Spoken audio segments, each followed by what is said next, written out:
Now that we've had a good look at the different properties of your parabola and the two different standard forms in which the equation can come in, now let's have a look at how we actually sketch these graphs. Okay, we're going to start with an example where the equation is in the form of ax squared plus bx plus c. And the approach I'm going to take is a step-by-step process. I break this down into 5 steps, okay? And if you can follow these 5 steps, and the steps are pretty much the same whether it be in the one standard form or the other, if we can follow these steps, it gives us a nice basis on which to sketch the graph. Okay, right, so we have been given this equation over here. I've got y is equal to 2x squared minus 4x minus 6. You can see that it's in the standard form of ax squared plus bx plus c. The first thing I say is the following. What will the shape of this graph be? And by the shape of the graph, I mean, is it going to be a smiling or is it going to be a frowning function at the end when I actually sketch this? Well, because this a value is positive, I know right away that this is going to be a smiling function, and that's something that I can go back and check for myself at the end once my graph is drawn. The next thing I want to establish when I'm sketching a graph is what are the x-intercepts? Where is the graph crossing the x-axis? Okay, now the standard approach, and this doesn't only apply to parabolas, this applies to any graphs.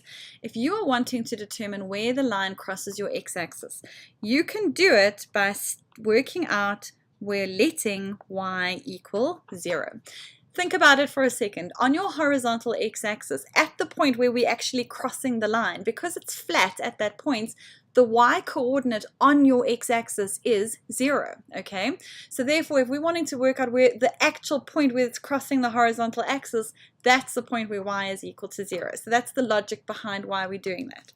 So if I let y equal 0, I'm going to say 0 is equal to 2x squared minus 4x minus 6. Now this just gives us a normal quadratic equation that we're going to solve, and we solve it by means of factorizing. So I take out a highest common factor. No, not x, sorry, just 2. Just 2, leaving me with x squared minus 2x minus 3.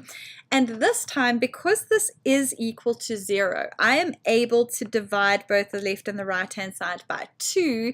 And 0 divided by 2 is still just 0. And then on this side, the 2's have cancelled, okay?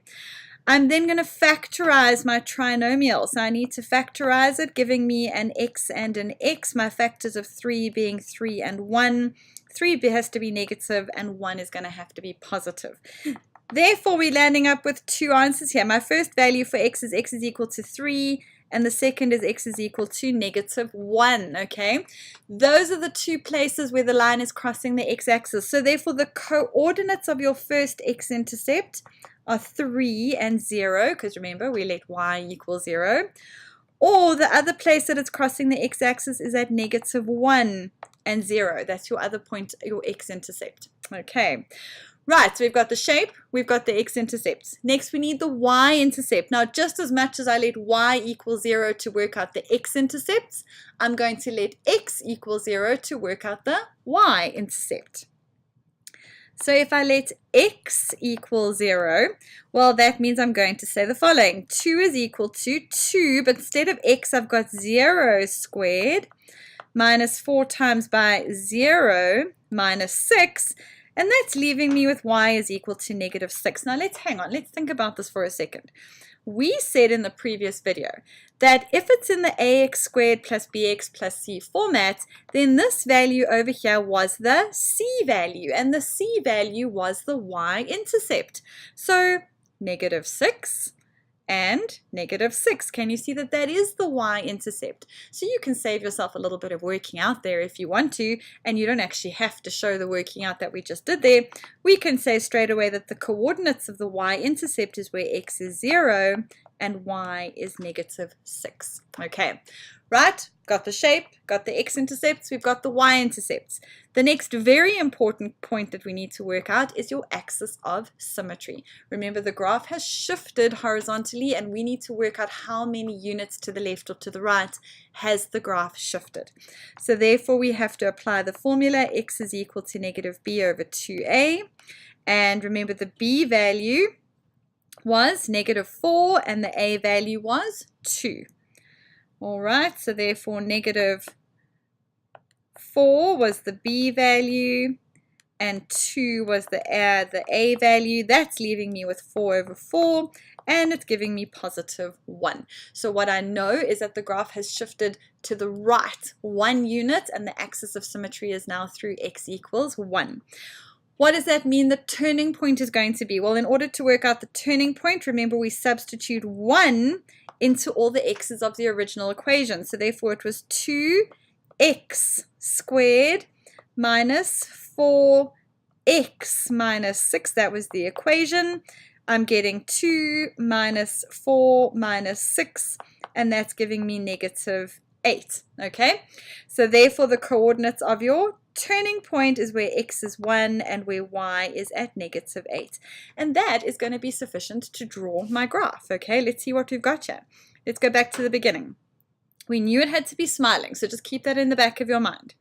The x-intercepts were at 3 and at negative 1, so we're going to plot those points. So x is equal to 3 and negative 1. Those were the 2 points of your x-intercept. The y-intercept we knew was at negative 6, which is down there. The turning point we said was at negative 1 and negative 8. Okay, so let's just mark these coordinate points here. So negative 1 and negative 8. This point over here is where x is 0 and y is negative 6. I've got the point of 3 and 0, and I've got the point of negative 1 and 0.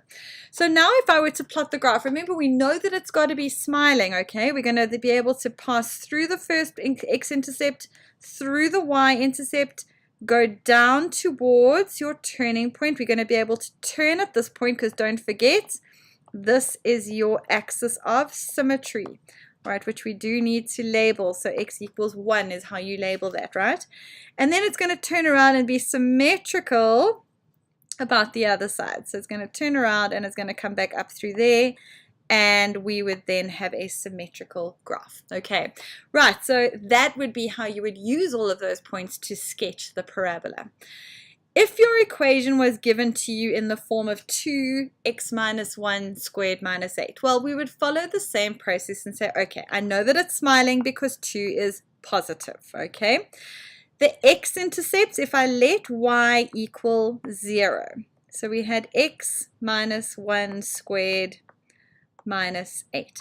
You're going to have to solve the quadratic equation, all right, which does involve a little bit of working out in terms of foiling out your brackets. So you would have to say x squared minus 2x plus 1 minus 8. Okay, so you can see how I've just foiled it out. And you will have to distribute 2 into the brackets. So 2x squared minus 4x plus 2 minus 8. And you would have to tidy it up by saying 2x squared minus 4x minus 6. At this point, can you see we have exactly the same equation as what we had at that over there? So you would follow exactly the same steps as what I have on the other side. You would factorize it and you would solve the equation like a quadratic equation, landing up getting the same 2 points as your x-intercept.